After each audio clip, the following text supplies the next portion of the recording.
So thank you so much for joining me tonight, everyone, for this one night stand presentation.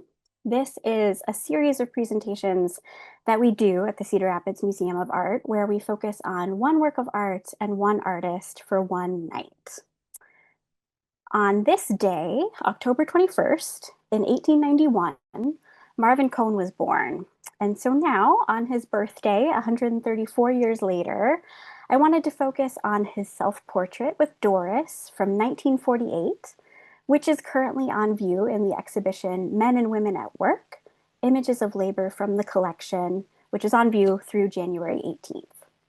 And of course, you can always find a nice selection of Marvin Cohn artwork in our exhibition, Marvin Cohn, An American Vision, which is ongoing with periodic changes. Before we delve a little further into this work, I thought I would provide a very brief overview of Marvin's work, looking at some of the subject matters that really occupied him throughout his career. So as I mentioned, he was born in 1891 in Cedar Rapids, and here you're seeing an early work from him from 1909. In 1910, he graduates from Washington High School, where Grant Wood was one of his fellow classmates and also a close friend. In 1914, he graduates from Coe College with a Bachelor of Science degree, and he enters the School for the Art Institute of Chicago. Oops, missed one, there we go. But World War I would interrupt his studies there. So in 1917, he enlisted in the Army and trained in New Mexico. And then he leaves for France, where he served for several years as an interpreter. In 1919, he studied for 3 months at the School of Fine Arts in Montpellier, France, before returning to Cedar Rapids. And he would end up accepting a position teaching French at Coe College in 1919, and then would go on to spend over 40 years there. Later on in 1934, he becomes appointed professor of drawing and painting at Coe College, and he serves in that capacity until 1960. In 1920, he goes abroad with Grant Wood. They're both hoping to improve their technical skills and kind of study in Paris. And this resulted in impressionistic views of picturesque cityscapes and landscapes. And they spent quite a lot of time in Luxembourg Gardens, sketching there. And he would actually end up meeting his wife on the ship journey home, Winifred, who he was introduced to by Grant Wood. In 1929, he has his final trip to Europe, which was financed by 20 community patrons. And this really kind of solidified for him this need to develop a sense of place within his work. And it also further reinforced his confidence in his skills. And he would bring his painterly interest in the landscape of Paris back to his homeland as well. Within the 20s, he's really kind of refining his aesthetic vision, developing his technical abilities, using this kind of stylized method of rendering forms and breaking them down into layers of component parts, and using color that's kind of rich with light throughout. During this period of the 20s, he's kind of slowly transitioning away from that impressionistic aesthetic that we saw with the earlier work and his trip to Paris. He's still kind of bringing in that influence of his European travels, but very much maintaining an interest in the area around him here in Iowa, and his desire to create an art that was American and modern, but also done really to please himself and kind of for his own inner vision. In the 20s, he tended to paint almost exclusively clouds and landscapes. And again, it kind of represents this systematic continuation of his move away from an impressionistic style toward compositions that become much more precise in their design. His brushstrokes become more direct instead of being short and choppy strokes like in his earlier works. The light really remains a present force in the work, and it's a way in which he's able to express the liveliness of his forms and create a vitality in the work. He was interested in this kind of slow contemplation of a specific moment in time through his work. They're still very much stylized, and he's still incorporating that, but developing his own style and kind of figuring that out in these landscapes and cloudscapes that he has. And clearly, he's fascinated by this idea of the clouds. And it really demonstrates his awe and his reverence for the natural world and for these forms that he would see in nature. Landscapes, of course, were another area that really occupied him, and particularly in this time period between the wars where there's a rising regionalism in art. American culture overall was moving toward an idea that art functions best when it deals with the local heritage and traditional values. But for Cohn, that idea really wasn't as important to him. He wasn't seeking to create something that was sort of a nationalistic vision. Rather, he's interested in creating his own vision of himself and his surroundings and reflecting that in his work. For him, it was much more private in the pursuit, a little more introspective in his vision of what was going on. He's always described as a regionalist and was very much in that circle, and this was his cohort. But for him, it was more personal than it could be as kind of this overall regionalistic vision. In this time period of the 30s, and I should also mention, I'm mentioning time periods and bodies of work in these time periods, but of course, none of those timelines are very definite. There are things that he's doing in these different years that meld into the other decades as well. So nothing is kind of simple and finite in that way. But particularly in the 30s, he's really concentrating on the landscapes of the Midwest and capturing those nuances of Midwestern light and the formations of the land that he would see, the way that this would interact with the sky. The scenes would very rarely include people, and he wasn't so concerned with accurately representing a specific place. Um, he would often kind of combine different elements that he would see in an area and put them together into sort of a collective portrait of an area rather than creating an accurate representation of a direct specific spot. And for him, the landscape had this very poignant quality that was kind of unpredictable and elusive, but still had this vitality to it. And also allowed him to kind of continue that exploration of his awe of nature as well.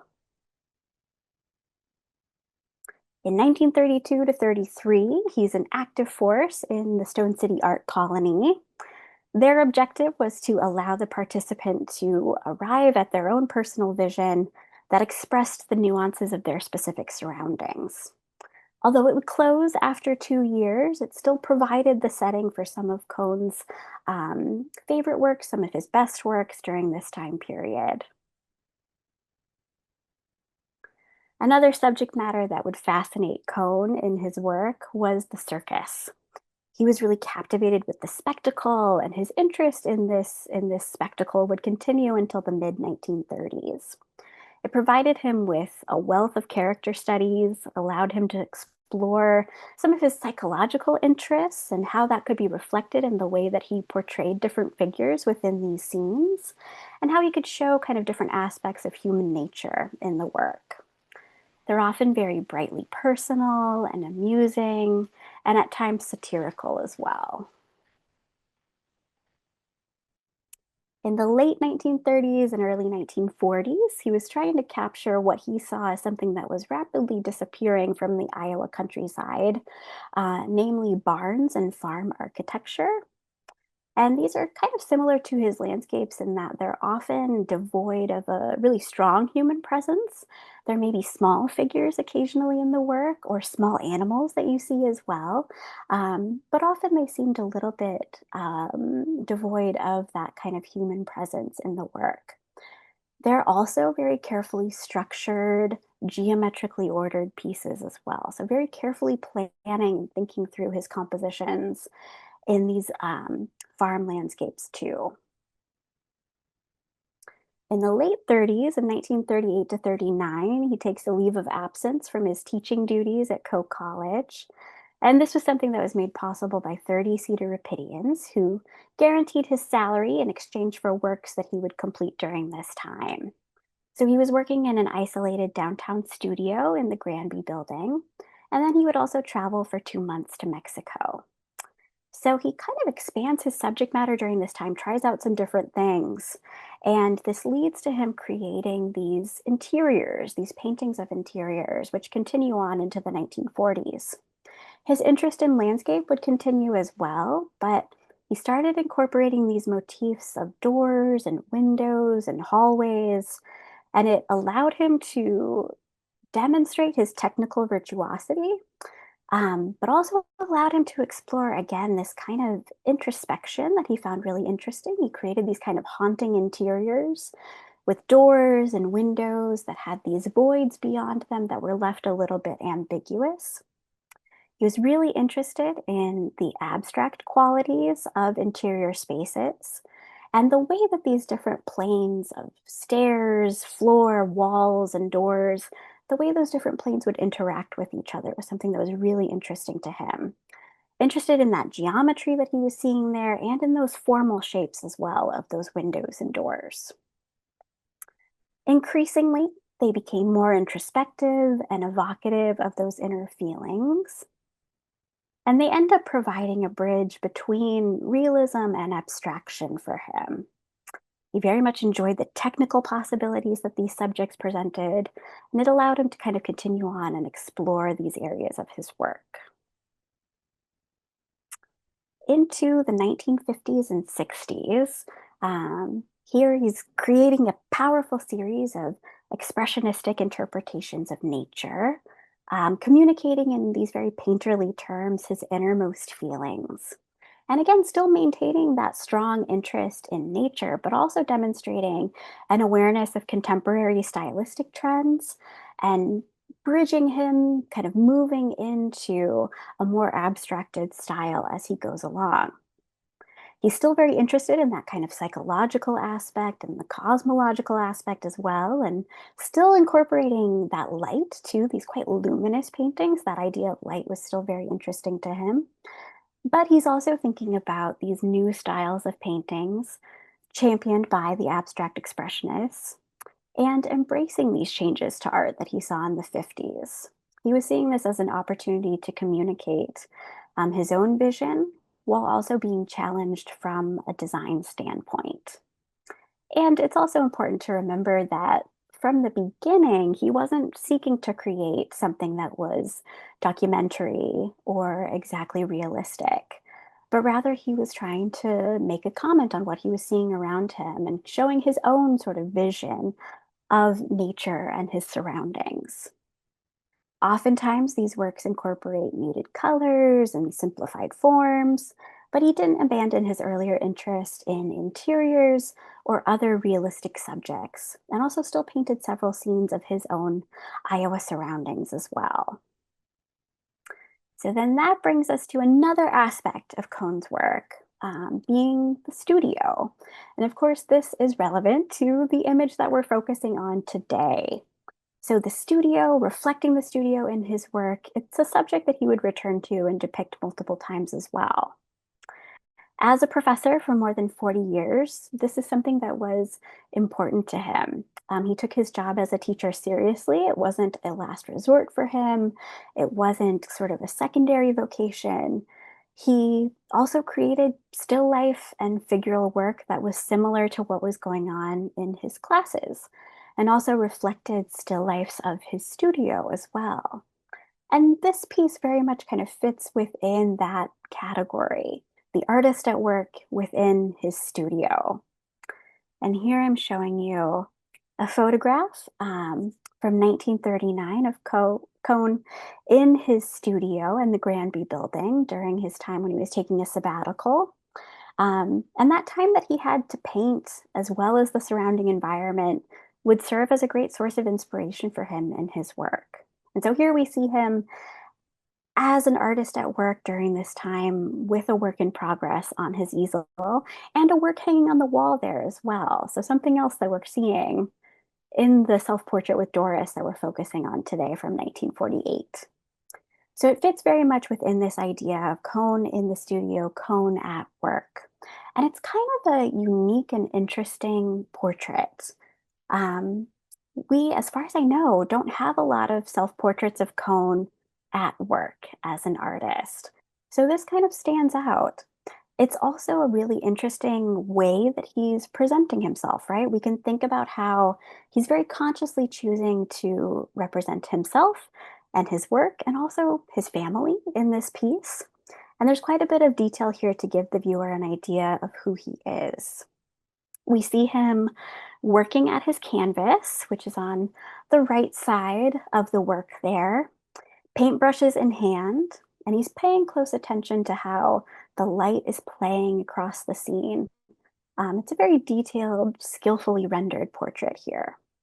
And I thought it would be interesting to share the way that this piece was described when it was acquired by the museum in 1983 as a gift of Winifred Cohn and family. So I wanted to share that with you. They said at the time, the charcoal self-portrait is an excellent example of Cohn's mastery of light and shade. Cohn, thumb hitched in belt, paintbrushes clasped in hand, gazes away from the canvas upon which he has been working. The edge of Cohn's canvas, that is, the object of his work, is the brightest form in the self-portrait. The light which delineates volumes and outlines of Cohn's face seems in part to emanate from this canvas within a canvas. In a sense, Cohn gently suggests one of the sources of his inspiration, his work. Cohn draws his family into this self-portrait by including a framed portrait of his daughter in the background. Thus, Cohn links his family to his work, and his work to his family. The artist's attitude is relaxed. Attributes of his home surround him. His shirt, open at the collar, a small box of matches tucked away in Cohn's pocket. These touches add to the intimacy and the informality of the pose. Such details also contribute to the visual interest of the portrait. The writer Paul Engel has said of Cohn, quote, Marvin Cohn dramatizes space. He begins not with objects, but with emptiness, which he then fills with colors, lines, and shapes, identifiable or not, which in turn set up tensions and attraction with each other. In relation to the forms around it, a blank area in one of his paintings may bristle with energy like a magnetic field of force, end quote. Self-Portrait with Doris underscores Cohn's mastery of form and the precision of his craftsmanship. The acquisition of Self-Portrait with Doris provides the Cedar Rapids Museum of Art with its only example showing the artist involved in his work. And I believe that that is still true to this day.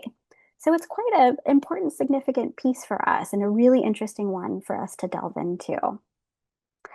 As part of that, I wanted to also look at a few other studio scenes and think about how Cohn is representing the studio and other artists at work. So he, of course, was doing this and thinking about this even as a student. So here we have a couple of life studies from a life drawing class, 1915 and 1916. This would have been the period when he's at the Art Institute of Chicago. Um, and so here we see him not only focusing on his depiction of the model and their body, their musculature, the things that he was looking at in class, but also the surroundings too. You see him also depicting his classmates, showing them at work at their canvases as well. Also looking at the drawings that are pinned up on the wall for review too. So he was always very interested in incorporating the background, more of the details of the setting, and giving us a sense of what that was like. We see here as well, if we take a look at the signature there, that it was created for Mr. Sturba's class in both cases here. So really interesting kind of earlier works showing this similar interest in showing his surroundings in the studio. A little bit later on, but again, something similar here. He's depicting the model, looking at the model, even in this kind of sketchier, quicker drawing here. But at the same time, he's showing us what he's doing. He's showing us what's going on for him. It's almost sort of a first-person point of view on the studio setting where you're put into his shoes a little bit here. And you see the canvas in front of you. You see his paint palette there in his hand, as well as his hand with a paintbrush going to take a little bit of paint there. So kind of interesting the way that he positions the viewer in relation to the studio setting and the model as well. Also, from around this time, he was doing something similar too at Stone City. So while he was there with this group of regionalist painters, here looking at a female model being studied by what appears to be other women artists at this time. And again, we see here too that he's incorporating others within the setting, the other people who are at work, um, in this kind of life setting, and also showing the background behind them, the little details that we're seeing in the scene that he's setting up here. He was also interested in he was also interested in the studio as sort of an inspiration for still life as well. Like many artists, he was looking to the world around him as a source for imagery for his paintings, and that would even include his immediate surroundings within the studio. So here on the left, we see this interesting little corner set up in Cohn's studio, where he's presenting what he saw in this sort of elaborate still life. He has many different colors here, as well as many different textures too, including his cat there in the lower right, Ahmed. And these objects that he had here were real objects in his studio, and we have many of them in our collection at the CRMA as well. So these are all things that were really existing and that he really had around him. On the right too, again, this table kind of still life setting, but with that painting in the background, kind of leaning against a wall. And that's something that we see very frequently too, kind of indicating where we are and indicating the setting, these paintings that are leaning against the wall too. So his own surroundings held a lot of interest for him. Another aspect of this self portrait is that little portrait in the background that he's included, kind of very cleverly included a family member there in his self portrait with his daughter Doris in the background. So Doris is born in 1922, so by 1948, she's 26. But here, his portrait that he's included there seems to be of her as a younger child. And Doris is also something that he would return to again and again, representing her many different times. And a quote that he had from when she was young is, quote, "Without putting painting aside, my chief hobby is my 4-year-old daughter, Doris.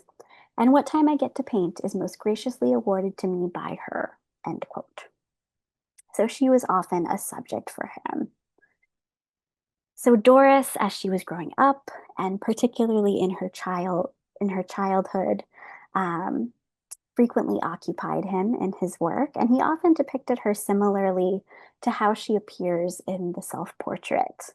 So she's often reflected in profile, or looking down, or looking away.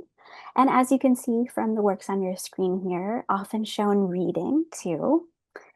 In the work on the left, A Little Girl from 1929, the title is left ambiguous, but it was probably a portrait of Doris, just from how she appears there, looks quite similar from other works from around this time, and tends to be kind of similar to the way that he would represent her. But it may have been titled that just because she possesses these characteristics very common to many young children, making her kind of stand in for many different young people, both in her physical demeanor and her fascination with what she's looking at there, what she's reading. She seems to be in her kind of own world of thoughts there, but also very clearly in the artist's studio. And we can tell that from those canvases that have been stacked up against the wall behind her, forming a backdrop for her. And so he depicts her over the years. So a year after that 1929 piece in the center, we have Portrait of Doris. Um, and in this case, she has Ahmed on her lap there. And then in 1931, another depiction of her looking a little older here as well, but still reading with the book on her knees there. So in these works, we see Cohn approaching the subject of his daughter in painting, in drawing as well, creating studies of her at different points in her childhood. And so he really seems to be capturing her at these different moments, and really reflecting her growth, um, as she matures as well. And something that he did even in bronze here, but again, very similar to the drawings that we've seen, the paintings that we've seen, showing her in profile. but here in this bronze medium. And it's something that he would continue with too, with his granddaughter, Sheila, Doris's daughter. So here you're seeing a depiction of Doris on the left and then Sheila on the right. But I think we see a lot of similarities between these two. And despite the difference in time period of those about 30 or so years between these two different studies, we kind of allows us to join together these aspects of Cohn's work and this time period of Cohn's work and provides a really interesting comparison point for these two pieces. So something that he would return to again and again. So, as we've looked at these different aspects of Cohn's life and art and came back to our self portrait, I wanted to finish up here with just a couple of quotes before we end. So, the first is from Cohn himself. He said, quote, "A work of art is moving communication from an artist to a spectator. Therefore, when you look at a painting, don't worry too much about what it represents, but look rather for the nature of the man who painted it, his spirit and fire." End quote. And the final one that I wanted to share, the final quote, is from Marvin Cohn's good friend Grant Wood, who in 1939 said this about the artist.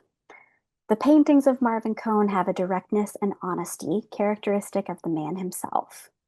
There is not compromising with problems of representation, no soft half statement in his work. It is the full bodied art of a man who loves the simplest qualities that meets the eye and depicts them with clarity and sound craftsmanship. Another quality stands out in his painting, a rich vein of what we call, for want of a more serviceable word, the poetic, that lends the best of it a special depth and inner vibrance."